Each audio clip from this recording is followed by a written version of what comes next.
Magaalaan Adaamaa raawwii karoora galii bara 2018tiin sadarkaa tokkoffaa qabatte. Biiroon galiiwwanii Oromiyaa magaalotaa fi godinoota raawwii karoora hojii bara 2018tiin caalma hojii agarsiisaniif badhaasaa fi beekamtii kenneera. Haaluma kanaan magaalota sadarkaa meetroo fi riijootiin magaalaan Adaamaa tokkoffaa, magaalaan Bishooftuu lammaffaa, magaalaan Shaggar sadaffaa ta'aniiru. Bara hojichaa jalqabumarraa hubannoo kaffaltoota gibiraa fi qooda fudhattootaa cimsuun eegallee jedhan hojii gaggeessaan waajjira galiiwwanii bulchiinsa magaalaa Adaamaa obbo Balaachoo Asaffaa. Labsiiwwanii fi qajeelfamoota qixa sirriin hojiirra oolchuunis milkaa'ina argameef galtee ta'uu ibsan. Maddisaa keessattuu maddi milkaa'ina kana inni guddaa fi inni ijoon kafalaa gibiraa keenya.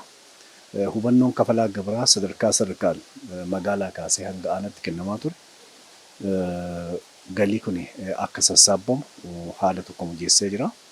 Keessattuu kafaltoonni gibiraa kanaan dura gibiraaf taaksii ari'amanii kafalamaa turan ofii beeksisanii kafaluun dhibbeentaa guddaan akka guddatu ta'ee jira. Kafalaan gibiraa sadarkaa A, B, C duraanii jennu sun keessattuu baroottanii shanan darbe kana ofii beeksisaa kan kafalaa turan xiqqaa ta'u bara kana immoo karaa addaatiin ofii beeksisaa haalli itti kafalaa turan inni kun milkaa'ina ijoo kanaaf gumaacha guddaa godheera. Inni kun keessattuu sadarkaan hubannoon kafalaa gibiraa cimaa dhufuun keessattuu seerota gibiraaf taaksii kafalaan gibiraa beekuun raawwii kanaaf gumaacha guddaa uume jenneeti ilaalla. Asuma jalatti keessattuu kafalaan gibiraa mirgaaf dirqama isaa barri sirriitti itti beekee fi mirga isaa gaafachuu fi dirqama isaa bahu haalli itti hubatee fi hubannoo saniinis waan irraa eegamu sadarkaan haalli itti kafalaa ture akka guddaatiin ilaaluun danda'ama.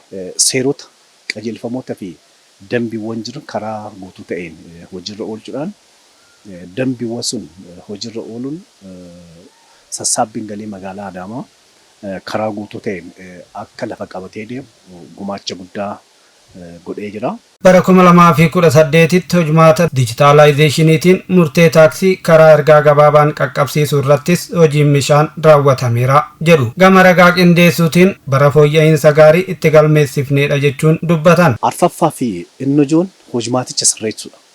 Keessattuu kanaan dura murtuuwwan waraqaan harkaan murtaa'aa turan gara dijitaalaatti fiduun, siistamatti fiduun murtiiwwan sun keessa mosaajii adda addaatiin xixxiqqii namaatirraa bilisa gochuun murtaa'u sun galiin mootummaa akka sassaabamu kan akka guddatu gumaacha guddaa godhee jira.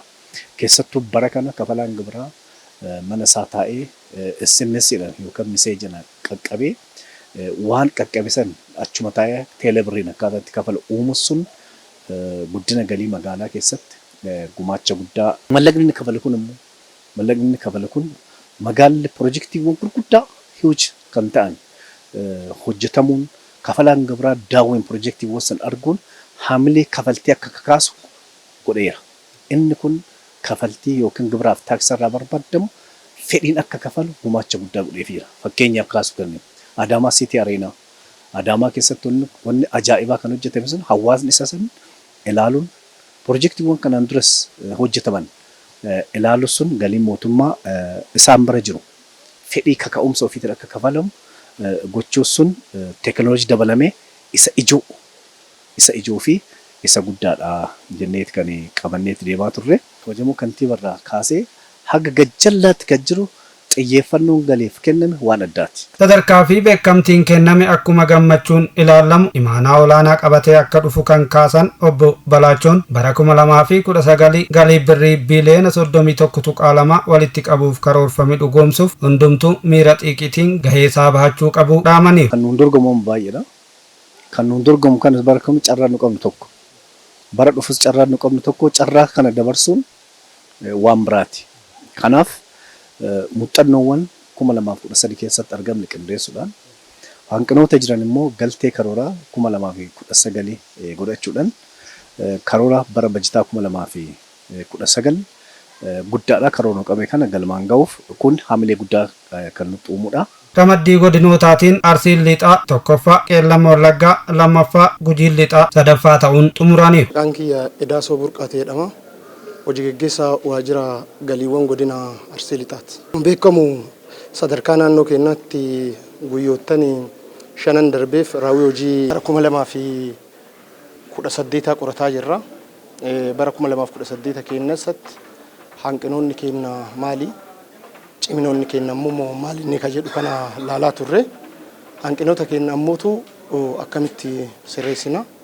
Ciminoota keenya ammootu caalmatti akkamitti cimsuu dandeenya ka jedhuu fi qophii bara 2019 taasisaa turre.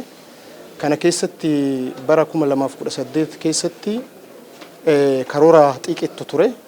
Baay'ee xiqqeeffannee caasaa keenya hunda sochoosnee boqonnaa qophii irratti keessattuu boqonnaa qophii bara 2018 irratti karaa addaatiin itti qophaa'uudhaan qooda fudhattoota keenya, deeggartoota keenya, raawwattoota keenya amala isaatiin ammoo galiin qooda fudhataa baay'ee qaba sochoosuudhaan bara hojii milkaa'aa hojjenneef raawwii olaanaa akkuma godina keenyaatti itti raawwannee fi karoora keenya dachaan raawwii keenya dachaan bara itti raawwanne ta'uu isaa kaasuuf.